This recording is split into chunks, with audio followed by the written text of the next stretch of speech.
So we've been walking our way through the book of Hebrews, and we're continuing to do that this morning. You know, I was thinking as we were singing that song, the title of the song is just called Your Promises.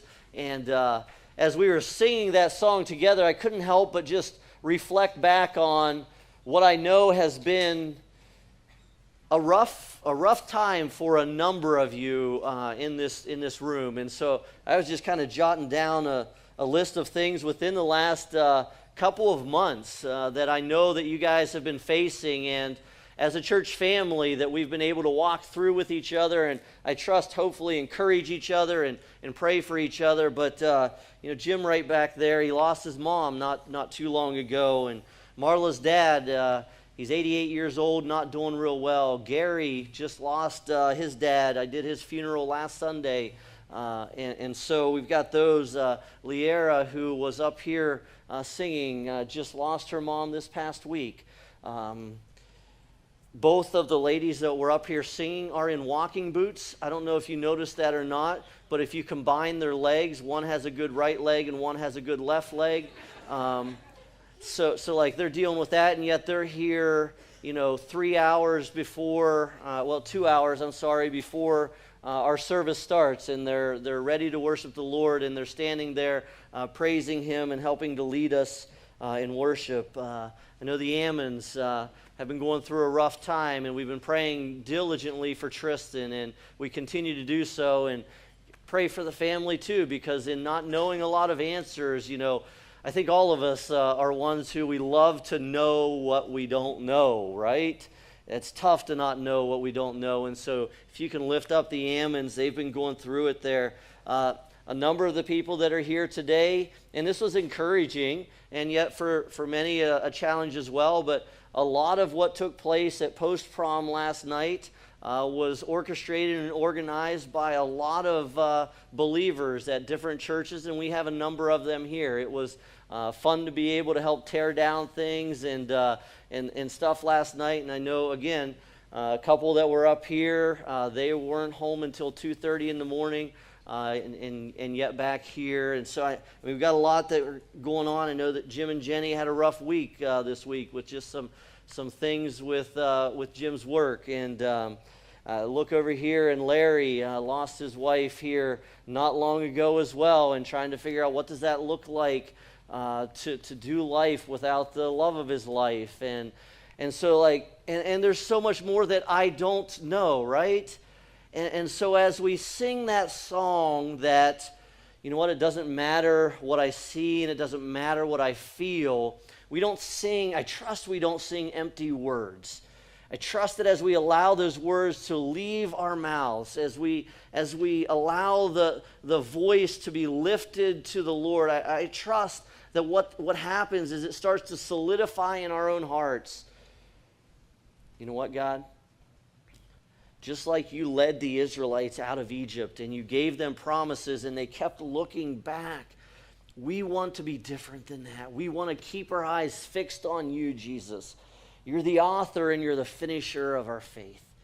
And so I strongly encourage you, like, let's make sure that we lift each other up in prayer. Let's make sure that we encourage one another. Let's make sure that we're in this together. And as we've been walking through Hebrews, I trust it's been as exciting for you as it has been for me. A lot of what we've been teaching lines up so much with the struggles we face in everyday life. And so you remember, and I'm going to go real quickly through this. The reason that I keep going back and reviewing, by the way, is by the time we're done with Hebrews, I want you to be able to basically walk up to somebody and say, hey, you know what? In chapter number 1, we read about Jesus being greater than God's messengers that he used. So he was greater than the prophets and he was greater than the angels. And so whenever we think about that and we transition into chapter number 2, the message, obviously, if he's a greater messenger, then he's bringing a greater message. And why is he bringing a greater message? Because Jesus is the message. And that's why he's able to say, I'm the way, I'm the truth, I'm the life. No one comes to the Father except through me. Jesus, his message was that he is the message. And so we saw that. And then, listen, it says there that God saw fit that the author of our salvation, the one who makes us perfect, that he would be made perfect through suffering. And so he can understand When you're going through life's difficulties, he can understand, and he sympathizes with us. We're going to actually talk about how he sympathizes with us even more today. Chapter number 3, you'll remember we walked through Jesus being greater than Moses kind of towards the beginning part of it. Then last week we backed up into chapter 3 again, and we kind of crept into chapter number 4, and we saw that Jesus offers us a rest that is greater than what most people experience in life. And we said it's an unfortunate reality that the faith of many people never gets any stronger than the day of their salvation.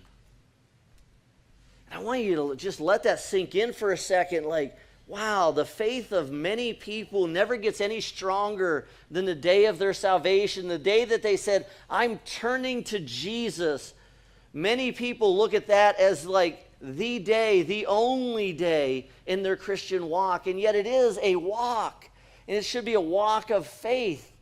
And so we want to continue to not just have saving faith, but a daily faith in Jesus. And so his offer of rest is one where we release out of our control our lives. And we say we turn over to him complete control. And when you do it, it's such a freeing thing to not have to figure out everything in life, because we can't do it anyway. So as we wrapped up last week, we basically left with this question: are you going to walk through life in the wilderness, kind of like the Israelites did till they died off? Or are you going to experience God's rest?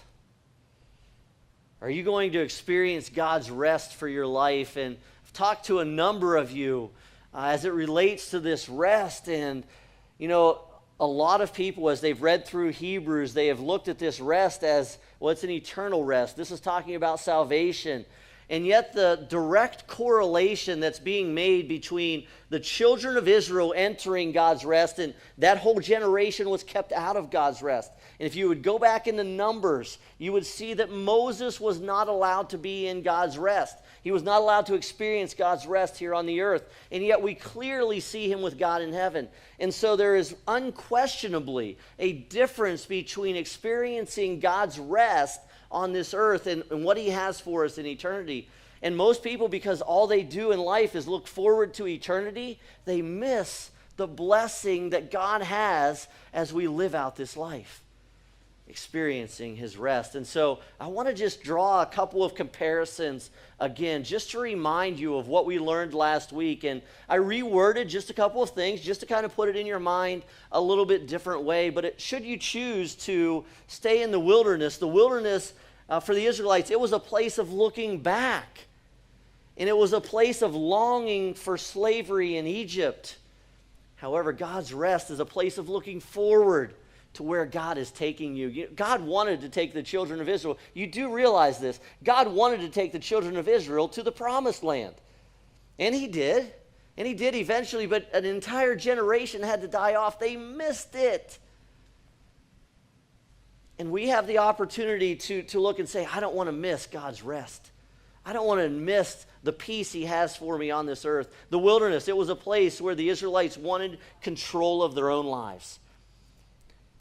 We don't have water. We have to have water. So let's just go back to something that we knew. God's rest, it's a place where control is turned over to God. God's rest is a place where you turn over control to him. If you have any years on you at all. Now, for some of you teenagers, maybe you might not be to a point where you realize yet, and I completely understand. As a teenager, I didn't either. And as a young adult, I didn't, and I'm still trying to figure this out. There are still times that I want to take control of the things in my life, and I want to figure things out, and I want to be able to kind of have my hand and make it go. But the older I get, the more I realize, the more I release to God, the more peace and freedom I experience. The more I release to God, the more peace and freedom I experience. So God's rest is a place where control is no longer your own. The wilderness, it's a place of fear. It's a place where what you have to look forward to is death. But God's rest is a place of faith. It's a place of faith. It's a wonderful place to be. At the end of the message last week, Jim shot me a couple of text messages, and I put a couple of them here for you because I thought what he said was really good. And so these are Jim's words, and he said, you know what? The Israelites had been beaten down their whole lives in Egypt. Their identity was that of a beaten down group of people. And just kind of process this a little bit. Like as you think about the Israelites, why did they always want to go back? Well, their identity was that of a beaten down group of people. And right now, I know some of you are saying, that's the Browns. We're talking bigger than the Browns right now, okay? We're talking bigger than the Browns. We're talking really about the struggles that many of us face. This is a personal identity problem with a lot of people. So the Israelites, their identity was that of a beaten down group of people of weakness and hopelessness, just like people who have lived under spiritual oppression and wounding their whole lives. He goes on just a little bit here, and this is the last part of his quote. He says, the Israelites were comfortable and they were familiar with slavery. The familiarity that they had with their former lifestyle was what called to them. They knew what to expect. They knew how to act. I want you to process that for a minute, because don't we so often find ourselves longing to go back to a place where, even though we know it's not a good place, it's a place where we feel like we know how to react. We know what to expect. If we're being really honest with ourselves, when difficulty rises up, we find ourselves very quickly and very comfortably going to worry and panic and depression. Why do we go there? We're very comfortable with that. We know what it feels like, even though the feeling is not one which we would say we desire. It's a comfortable feeling. Like, I'm comfortable worrying about my problems because I've done that for so many years of my life. I have feared tomorrow for so many years of my life. I have looked at myself and been unhappy for so many years of my life that to get a picture that God views me differently seems foreign and almost scary to me. And many of you, as you read this and as you process this, you're saying, yeah, that's me. That's me. I can quickly find myself going back to a place of comfort, a place where I know how to act and react, even though I know it's not a good place and it's not a healthy place. And so as we worked through this last week, we said, listen, we don't want to live in the wilderness any longer. We want to take and live in God's rest, this place of faith, and trusting that even though it's an unknown, and even though it might seem a little scary to step into the unknown, maybe for many in here, the thought of making it through a week without worry causes you to worry. I wouldn't know what that would look like. If I didn't wake up worrying about something, I'm not sure what I would do. That's just what I'm comfortable with. But we want to live in this place of faith, this place that is God's rest. So we pick up in Hebrews chapter 4 for today's message. And it says this in verse number 11. Encourage you, if you have your Bibles, open them up, follow along with us. If you don't have a Bible, love to give you one. There's some on the shelf right back there. So we read this in Hebrews chapter number 4. Let us therefore make every effort to enter that rest. So when we're talking about experiencing God's rest, it is not a place of you just naturally flow into it. It's not a place that it's like, well, okay, well, I've been a Christian for 5.5 years now, and so obviously I'm experiencing God's rest. No, it's not a place that you naturally go into. It says we need to make every effort to enter God's rest, to experience that. Because if we don't if we don't make that effort to put our faith in God instead of choosing fear, you know what? We're going to find ourselves choosing fear again and again. If we don't make an effort to say, I'm going to stop going back to my place of comfort, and I'm going to go forward to a place of peace that God has for me, even though I feel like I've never experienced that, and I feel like people that talk about this, that they're just nuts. Like, you ever thought that somebody was just nuts when they say, listen, I'm not worried. Even though things do not seem to be going well, I know I don't have control, and so I just like, have you ever thought, like, that person's just nuts?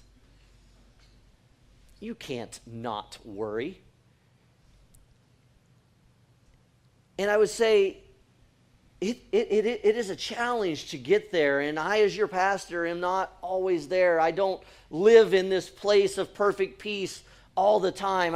I desire to, and the more and more God teaches me. Now listen, let me be very honest with you. God has had to bring me through some times of pain to allow me to even have a small understanding that God can provide peace and bring comfort even in the midst of that.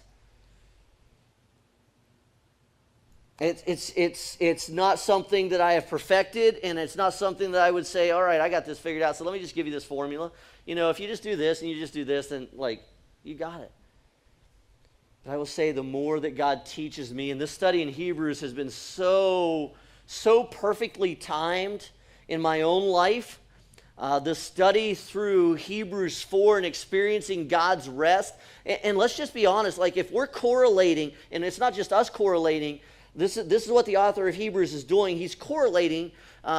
If you don't know what correlating means, just making a comparison. So he's correlating the Israelites and their journey through the desert with us. Now, let's be honest. There were times when they didn't have water. And we know you need water to survive, right? So let's not pretend like the Israelites just, like, they panicked for no good reason. Like, they had reasonably good reason to go, like, we don't have water. But why shouldn't they have panicked? Because their faith should have grown. As God had already brought them up to the Red Sea, he had parted the Red Sea. He had allowed them to walk through, and he had brought the water down on the Egyptians. That should have grown their faith. And I think all of us would look at that and say, yes, that should have grown their faith. But what about the last thing that God brought you through?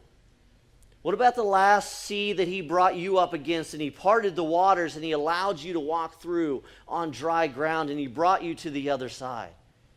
Did that grow your faith? Because after he did that, you know what? God then kept taking them through the desert, and he was providing for them daily food, and then they would have times where they would go a couple of days without water, and God used this to try to grow their faith. But what did they do? Instead of allowing it to grow their faith, they kept looking back in fear. Let's go back to where we were in slavery, because at least we knew what to expect. And I say that this has been a perfectly timed study for me, because as my mom has walked into a time of great uncertainty in her life, and not knowing, for me and our families, just, we've always been really close, and so, like, we happen to love each other and like each other. And so, like, as my mom leaves yesterday, and I hug her and I tell her that I love her, which is, by the way, very unnatural for our family. Like, my mom and dad and I, we just, like, never hugged when growing up. I just force them to do it now. I don't force my dad to hug me. That would be weird. Ask him. It would just be odd. But I love my dad. Some of you, how many of you understand that? Okay, a good number of you do. I figured you would. But as I walk into this time of uncertainty, I'm glad that God is growing my faith to where I've got to go out to Pennsylvania to do a wedding this weekend. And I told my mom, I said, listen, if they can schedule your surgery even when I'm not here, do it. Like, have the surgery. I don't have to be here. I trust that God's got you in his hands. Like, now, if I'm telling you that, like, I have no moments where I'm like, oh, Lord, what are you doing here? I'd not be telling you the truth. But like, listen, we've got to make every effort, make a strong effort to experience God's rest and allowing him to do that in your life so that no one will fall by following their example of disobedience. Don't stay in the wilderness. So we step into what we want to study for today. The Word of God is living and it's active. It's sharper than any double-edged sword. It penetrates even to dividing soul and spirit, joints and marrow. It judges the thoughts and the attitudes of the heart. Nothing in all creation is hidden from God's sight. Everything is uncovered and laid bare before the eyes of him to whom we must give account. I want to just look at a few parts of this verse when we're thinking about God's word being living and active. The word of God is always at work. It's not something that, okay, the words were written down and like, yeah, we read them, but we just read them to read them. No, I mean, those of you that know Jesus and you open up your Bible and you start to read, you'll know that these words, they are living and active. Like they are doing something in your heart. They are doing something in your mind. These words, they're revealing to you areas that need to be taken care of. And so it's active. It's at work in our lives. And then we go, okay, it's not only active, it's sharper than any double-edged sword. And when I think about something, and I don't know if you've ever thought of it this way, but whenever it talks about it being sharp, some people are like, well, man, that's just destructive. Think about why you use sharp utensils. You use sharp utensils to be precise. And as we think about God's word, haven't you found it to be the case that so often, instead of God using a blunt instrument to just kind of like have at you, haven't you found that he finds a way to go deep, to carve what he needs to carve, to remove what he needs to remove, causing as little pain as possible as he does it? Haven't you found that the Word of God is precise? Haven't you found that as you open up His Word, you ever open up His Word, it's like, pretty sure that was written for me. Ever sat through a message and been like, I'm pretty sure that he was preaching right at me? Like, I can assure you that as I preach, I don't preach at anyone. I preach God's Word, but so often I hear people say, like, that one was for me. And I'm like, the thing is, it was for me too. So, but I tell you, I've sat in some services where I'm like, oh my goodness, like, yeah, okay, God, you're preaching right at me right now. It's precise. It's precise. And so as you think about that double-edged sword, don't look at that double-edged sword as like a sword of destruction.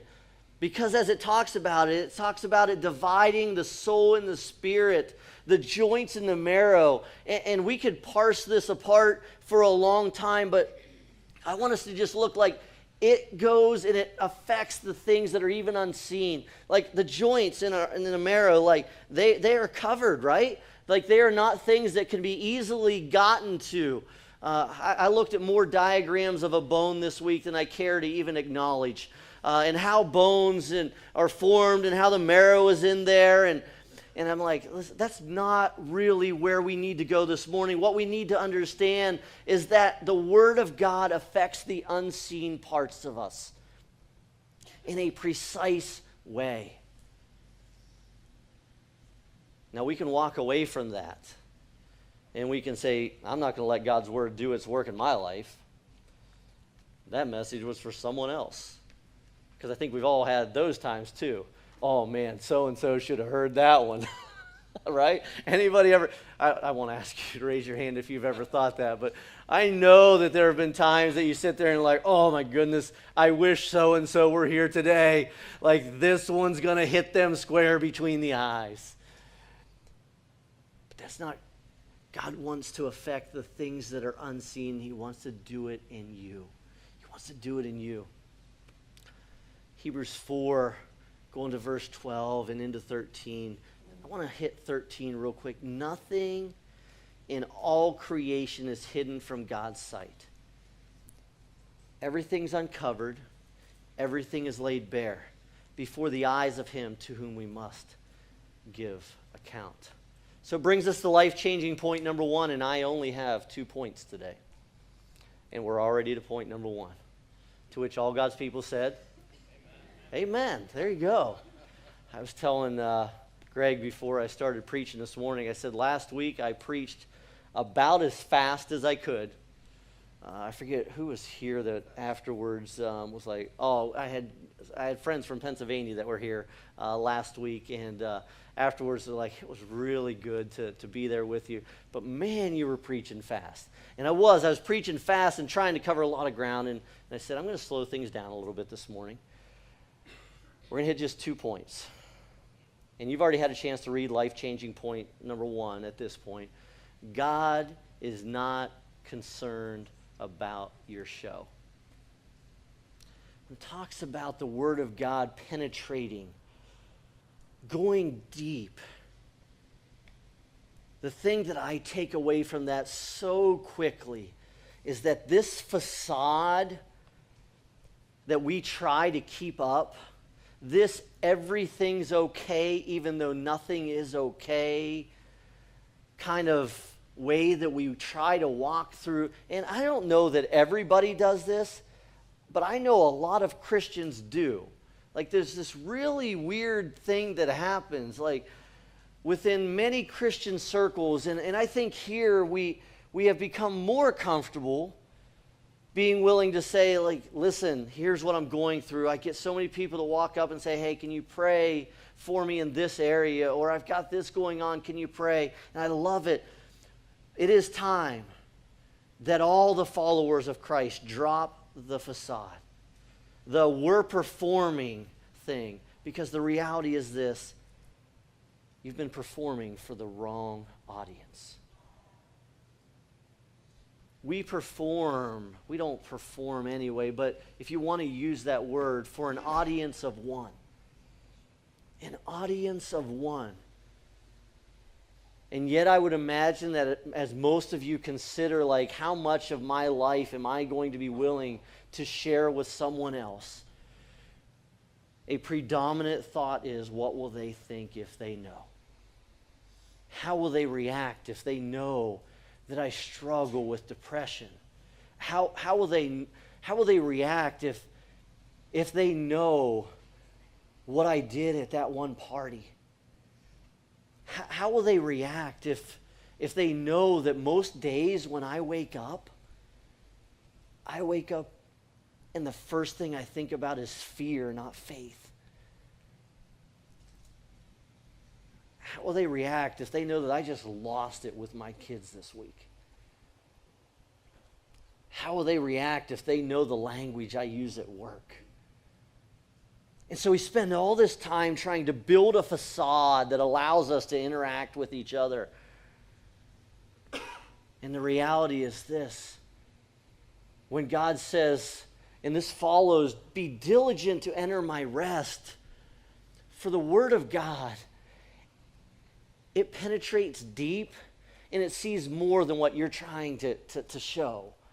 And so, like, forget all of this and let God's Word be precise.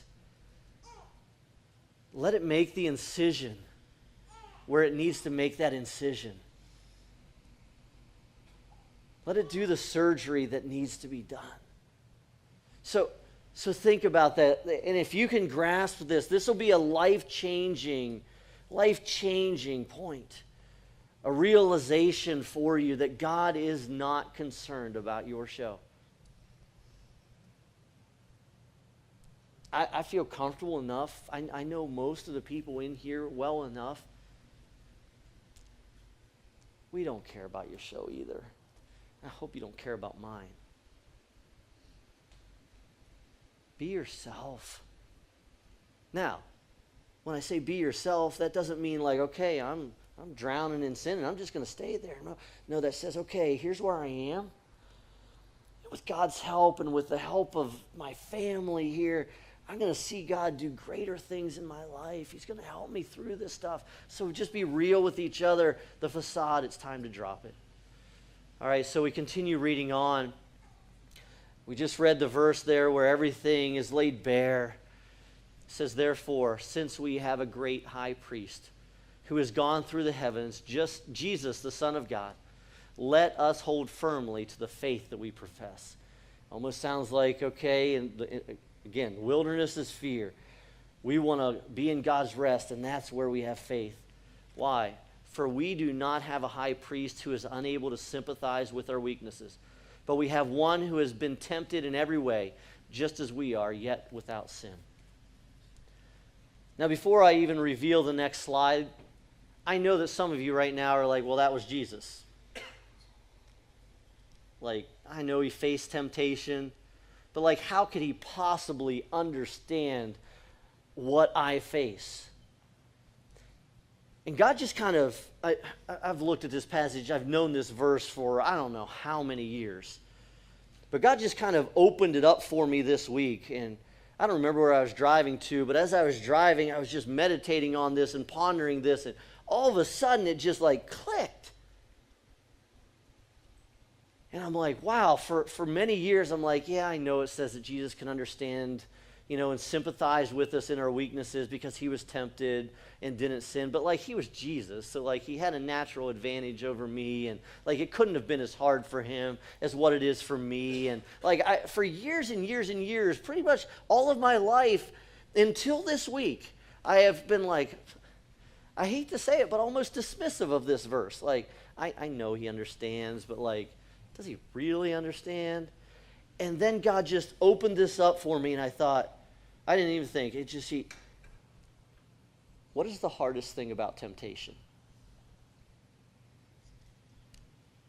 Resisting, right? I want you to process that for a second, because we have the natural tendency to give in to temptation because they are so difficult. But have you ever thought about how difficult it would be to continue resisting? This week, God just was like, why don't you try to experience what Jesus experienced? Why don't you try to resist temptation longer? Why don't, instead of giving in as you so often do, why don't you resist? And why don't you continue to feel that weight and how difficult it is? And so when you think about Jesus and the fact that he faced temptation, the direct temptation at the hands of Satan, and he was given opportunity to forego pain and forego suffering and forego ridicule. And, you think about it, and as he has his feet anointed with oil by a woman who I'm sure was very beautiful, and the opportunity to lust after her, and he resisted that temptation over and over and over again. As he is presented with opportunity to be proud and to take credit for what God has been doing in his life, did he rise up with that pride? No. He humbled himself. He humbled himself. And I don't know what temptation you might be facing. Maybe it's something where it's just like you've been facing it for so long that you just give in. And you're like, oh my goodness, this temptation is so heavy. You want to know what makes it heavier? Resisting. Not giving in to that temptation. And so God just kind of opened that up for me, and this brought me to life-changing point number 2. Jesus faced more grueling temptation than any of us ever have or ever will face. And I know that some of you are like, I don't know about that. But he never gave in. Any of you have ever felt like a temptation from one day carried into the next? Anybody? Anybody you ever felt like a temptation from one day carried into the next? Okay, and then sometimes that temptation carries from the next day into the next. And like whenever that temptation, it continues to build, you're like, well, I've resisted for 3 days now, and so like I can go ahead and blow my top. Like I can respond in anger now because I've held it in for 2 days, for goodness sakes. Like God can't expect me to resist temptation forever. Jesus faced more grueling temptation than any of us ever have or will face. If you want to know what Jesus felt, resist longer. This has been my challenge this week. I know it might sound crazy. I don't know. Maybe it doesn't sound crazy. But to me, this was like, I want to feel, to some degree, what Jesus may have felt. And the only way that I could possibly feel, to even some degree, what Jesus felt is to resist those temptations that I have found myself giving into over and over and over again. And so it was kind of one of them weeks where it's like, okay, when I may have responded in worry before, God, I'm going to trust. I'm going to trust your plan. I'm going to trust your purposes. When I maybe would have responded in anger, God, I'm going to not do. I'm going to resist that temptation. And so, I don't know if this will kind of resonate in your mind as well, to where you might say, because it's kind of in some ways like, do we really want to experience? I don't know. For some reason, I wanted to feel that weight. I hope the Lord just like carries this on for the rest of my life. Like, I want to feel that weight of having resisted and resisted and resisted and resisted and not given in. So whenever I think about the call to be holy as I am holy, as God calls us that, it was renewed in my mind, because so often we just quickly dismiss it. I could never be holy. Could never actually have victory in my life. I was challenged afresh and anew, and I trust that God challenges you as well. That Jesus, he can understand. We don't have a high priest who can't understand our temptation. He was tempted in all points, like as we are, yet without sin, which means that the weight of that temptation had to weigh heavy upon him. So I'm going to wrap up this morning with just two questions. Number one, and I want you to ponder this. In fact, as we sing in just a moment, I'm going to ask you to remain seated and just kind of allow God to solidify the answers to these two questions in your own mind. In what areas do you need to drop the facade and seek to honor God? In what areas do you need to stop saying, I've got to put on this front for my family. I've got to put on this front for my church family. I've got to put on this front. We've got to stop putting on a front. We've got to let God's word dive deep, change us from within, and then it's no longer a front. It's reality of what God is doing, how he's making and molding us. It'd be a wonderful thing. So that's the first question. The second question, in what area or areas do you need to feel the weight of temptation by resisting longer? Do you need to stop giving in to fear? Do you need to stop living in worry? Do you maybe need to stop responding in anger? Do you need to maybe stop resorting to the same language that you've always resorted to at the workplace? Do you need to maybe stop viewing things on TV or on your computer or on your smartphone that you've been viewing before? In what areas do you need to feel the weight of temptation by resisting longer? Father, thanks for your word. Your word which we saw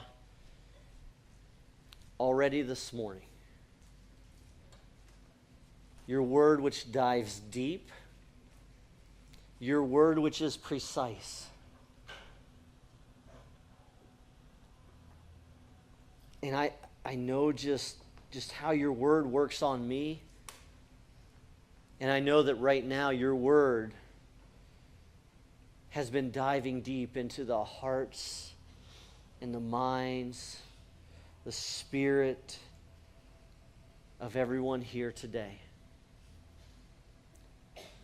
I know that there's going to be resistance to your word, that there's going to be the opportunity to quickly shove it to the side, try to ignore it, try to pawn this message off on someone else. But Lord, I pray that for everyone, they will consider and they will ponder these two questions. In what area do we need to drop the facade? In what area do we need to drop the facade and seek to honor God? And then the second question, in what area do I need to feel the weight of temptation because I've resisted longer? Not that we seek out additional temptations, but that those temptations which we have faced and which we have maybe considered that we could never have victory over, that as we consider Jesus, our greater example because you faced temptation in all points like we are facing, and you did not sin regardless of how heavy the weight of that temptation was. So thank you, Jesus, for your faithfulness to your Father, your obedience to him.